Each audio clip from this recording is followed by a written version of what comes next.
कुछ घर वापसियां सुकून नहीं देती बल्कि रातों को झकझोर कर उठा देती हैं। कनाडा और अमेरिका से लौटे युवा इसी अधबीच में अटके हुए हैं।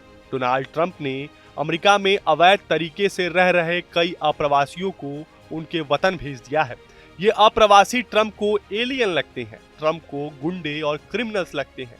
ऐसा हम नहीं कह रहे बल्कि अमेरिका के राष्ट्रपति डोनाल्ड ट्रंप ने खुद कई बार अपने कई भाषणों में इन अप्रवासियों को एलियन और क्रिमिनल कहकर संबोधित किया है। बुधवार 5 फरवरी को दोपहर करीब 2 बजे यूएस मिलिट्री का C-17 विमान 104 भारतीय अप्रवासी को लेकर अमृतसर एयरपोर्ट पर उतरा। अब ऐसे में सवाल उठता है कि जिन लोगों को अमेरिका से निकाला जा रहा है, आखिर उनकी प्रॉपर्टी का क्या होगा। जैसे जैसे डिपोर्टेशन का खौफ बढ़ रहा है, स्थानीय प्रवासी समुदायों में चिंता भी गहरी होती जा रही है। लोग इस बात को लेकर फिक्रमंद हैं कि अगर उन्हें देश छोड़ने के लिए मजबूर किया गया तो उनकी संपत्ति, वित्तीय संसाधन और अन्य कीमती सामानों का क्या होगा।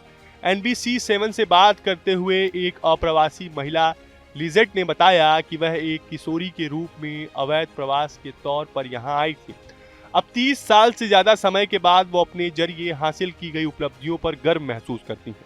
वो आगे कहती हैं कि मैंने हाई स्कूल पूरा किया, फिर सिटी कॉलेज गई जहां से मैंने कॉस्मेटोलॉजी में डिग्री हासिल की। लिजेट ने कहा कि मैं हफ्ते में 6 दिन काम करती हूँ और एक अच्छे नागरिक की तरह हर साल अपने टैक्स भरती हूँ। वो अपने परिवार के साथ बारियां लोगान में रहती हैं। हालांकि जिन प्रवासियों का कोई आपराधिक रिकॉर्ड नहीं है, उन्हें तुरंत निर्वासित नहीं किया जा रहा है, लेकिन लीजेंट इस संभावना को लेकर पहले से ज्यादा चिंतित रहने लगी हैं।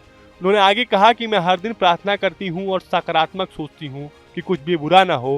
हालांकि लीजेट को डर है कि प्रार्थना करना काफी नहीं होगा।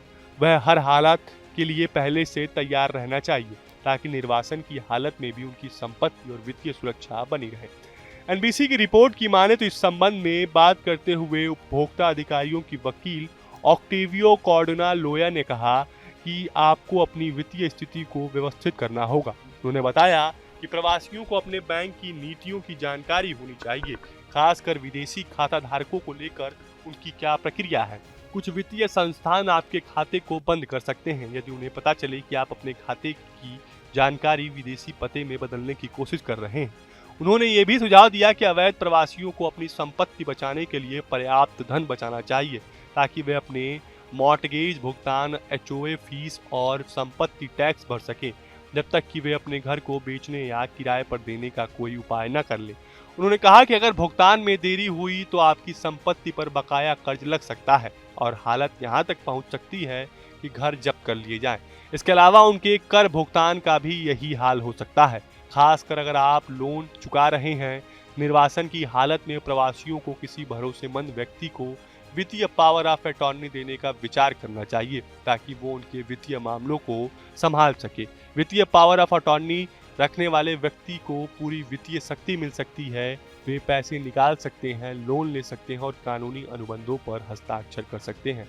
यूएस मिलिट्री का यह विमान भारतीय समय के मुताबिक 4 फरवरी को सुबह 3 बजे अमेरिका से रवाना किया गया था। ये पहली बार है जब अमेरिका अप्रवासियों को भेजने के लिए सैन्य विमान का इस्तेमाल कर रहा है। डोनाल्ड ट्रंप ने अमेरिका के राष्ट्रपति का पद संभालने के बाद अवैध तरीके से रह रहे भारतीय लोगों को डिपोर्ट करने के आदेश दिए थे। आइए आपको ये भी बता देते हैं कि अमेरिका ने जिस C-17 विमान से अवैध प्रवासियों को भारत भेजा, उसके एक चक्कर लगाने का खर्च कितना आएगा और अमेरिका से भारत आने में कितना समय लगता है। C-17 से अप्रवासियों को भेजने पर अमेरिका सरकार की कुल लागत 360 करोड़ रुपए आएगी। टेक्सास से अमृतसर की दूरी 12,913 किलोमीटर है। ऐसे में C-17 विमान से ये दूरी 16 घंटे में तय किया जा सकता है। लगे हाथ ये भी जान लीजिए कि अमेरिका में कितने भारतीय अवैध तौर पर रह रहे हैं और कितने लोगों को चिन्हित किया गया है जिन्हें भेजा जाएगा। अमेरिका में कुल अवैध भारतीय प्रवासियों की बात करें तो 7,25,000 है। वहीं 18,000 प्रवासियों को चिन्हित कर ट्रंप प्रशासन भारत भेज रहा है। मीडिया रिपोर्ट्स की माने तो अमृतसर एयरपोर्ट पर लाए गए 104 लोगों में हरियाणा और गुजरात के 33, पंजाब के 30, महाराष्ट्र के 3 और उत्तर प्रदेश चंडीगढ़ के 2 लोग शामिल हैं। इनमें कुछ परिवार भी हैं। इसके अलावा 13 साल के बच्चे भी शामिल हैं। एयरपोर्ट के सुरक्षा अधिकारियों के मुताबिक इनमें कोई बड़ा अपराधी नहीं है। चल आपको हमारा ये वीडियो कैसा लगा हमें कमेंट बॉक्स में जरूर बताएं। देश और दुनिया की तमाम वो यूपी उत्तराखंड की हर छोटी बड़ी खबर के लिए न्यूज स्टेट चैनल को सब्सक्राइब करना ना भूलें। न्यूज नेशन अब व्हाट्सएप पर खबरों के ताजा अपडेट के लिए न्यूज नेशन के इस QR कोड को स्कैन करें।